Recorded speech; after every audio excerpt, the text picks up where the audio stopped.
옛날 은하수 동쪽에 옥황상제의 어여쁜 따님인 직녀가 살았습니다. 직녀는 하늘나라에 쓰이는 온갖 비단을 짜는 일을 맡고 있어서 늘 바쁘게 일했습니다. 이렇게 젊은 애가 일에만 매여 살며 낙이라고는 없구나. 은하수 서쪽에 사는 목동 견우가 건실한 젊은이이니 견우를 내 배필로 삼도록 해라. 견우와 직녀는 서로를 너무 사랑하게 되어서 점차 소치는 일도 배 짜는 일도 멀리 한 채 신혼의 재미에 흠뻑 빠져 지냈습니다. 옥황상제는 분노하여 딸에게 말하였습니다.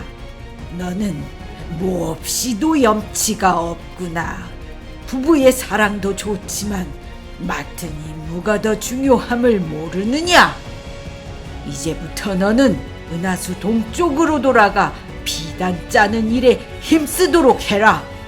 옥황상제는 견우와 직녀가 1년에 단 한 번 칠석에만 만날 수 있도록 했습니다. 생이별한 부부는 부지런히 일하며 칠석만을 애타게 기다렸습니다. 그러나 칠석이 되어 은하수가에 도달한 견우와 직녀는 크고 넓은 은하를 건널 수 없어 눈물만 흘릴 뿐이었습니다. 눈물이 흐르다 못해 지상에 홍수가 지자 까마귀와 까치가 스스로 다리가 되어 견우와 직녀를 만나게 도와주었습니다. 그래서 칠석에는 견우와 직녀의 슬픔의 눈물과 기쁨의 눈물로 비가 계속 내리고 칠석이 지나면 까마귀와 까치는 머리가 벗겨져 있다고 합니다. 견우와 직녀 이야기는 사실 별자리를 신격화한 설화입니다. 천상열차 분야 지도와 같은 천문도에서 직녀는 검은고자리 알파성 베가를 가리키고 견우는 현재 염소자리 베타성 다비흐를 가리킵니다. 두 별은 은하수를 사이에 두고 떨어져 있는 밝은 별들입니다. 이때 견우성은 하고, 즉 독수리자리 알파성 알타르로 보기도 합니다.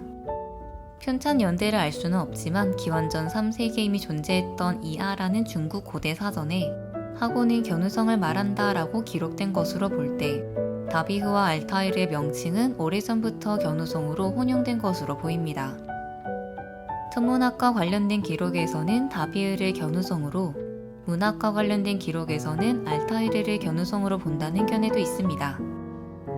칠석은 음력 7월 7일이며 절기상 입추와 가깝습니다. 이 시기에는 가을로 접어들며 비가 내리기도 하고 까치와 까마귀가 털갈이를 하기도 합니다.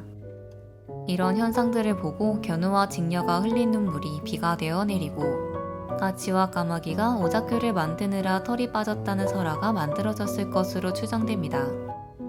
새가 조력자로 등장하는 것은 옛날 사람들은 새가 천상과 지상을 이어주는 전령이라고 생각했고 따라서 지상의 문제를 천상으로 올라가 해결할 수 있는 존재로 여겼기 때문입니다.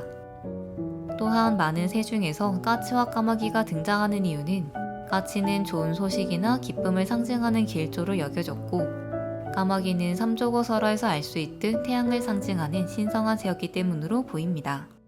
천재는 홀로 일만 하는 직녀를 가엾게 여겨 견우와 맺어주었습니다.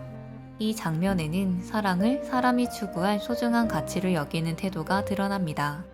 그러나 견우와 직녀가 자신들이 해야 하는 일을 소홀히 하자 천재는 사랑하는 사람과 이별하게 함으로써 그들을 처벌합니다.